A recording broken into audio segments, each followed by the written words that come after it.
In the introduction of this lesson, students are asked to, in problem number 2 and number 3, asked to find create a box and whisker plot. And this is a set of data that's given. It's representing the number of minutes spent on the phone by 13 customer service representatives in a given hour. So to create the box and whisker plot, we find the median of the entire data set. Well, there's 13 numbers, and so 42 is going to be that middle number. That's going to be the median, which we also call quartile 2. And so quartile 2 is going to be 42. That's also the median of the data set. And then we split the data in half on each side of that median. That's where students get confused, is where do you split the data to the lower half and the upper half of the data to get quartile 1 and quartile 3. And quartile 1 is going to be the median of the lower half of the data set. So there's an even set of numbers. There's 6 data values in the lower half, so you're going to have to add 40 and 40 together and divide by 2. Those two middle numbers, but you still get 40 when you do that. So quartile 1 is going to be equal to 40. Quartile 3, the two middle numbers, because there's also 6 numbers in the upper half of the data set, is 49 and 51. When you add those together and divide by 2, you're going to get 50. And so quartile 3 is going to be 50. And then, of course, we have the minimum, or the lowest value, is going to be 37. And the highest value is going to be 51. So we use that 5-point summary to create the box and whisker plot. We're going to go ahead and scale our graph. I'm just going to go ahead and start with 37, and then just go by 2s, 39, 41, 43, 45, 47. So you create a number line with the scale using your lowest to highest numbers and fitting them all in there and create some kind of scale that's going to work for all of them. So I'm going to go ahead and just plot those points, that 5-point summary. We have 37, 40 is going to be our quartile 1,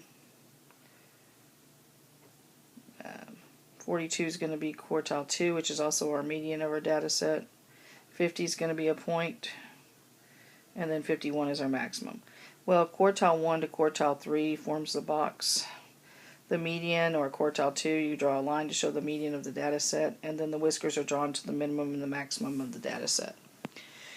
And then in number 3, we ask about, well, if you were going to construct a histogram, I didn't ask them to create a histogram yet in this lesson, but if we were going to, what would the process include? So we talked about it's kind of the same as the box and whisker plot. Make sure you label the number line. Make sure the bins are equal width apart. So if we go ahead and just start it a little bit, we won't do the whole thing. They weren't asked to create it. Sometimes they show a break in the graph, and sometimes they don't anymore. 37, so either way is okay. But I'm going to go ahead and show, I think they should show a break in the graph really to show it's not starting at 0.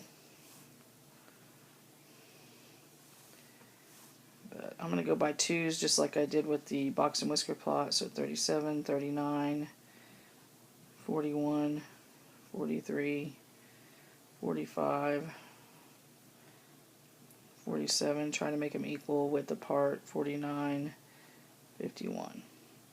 And so from 37 to up to 39 would include only 37 in that data set, so then we'll create frequency, or number of times that occurs in that interval.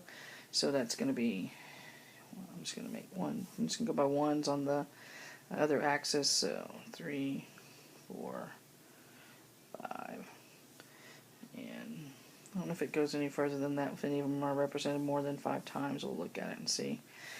So from 37 to 39, that's only going to include numbers up to 39. 39 would be included in the next bin.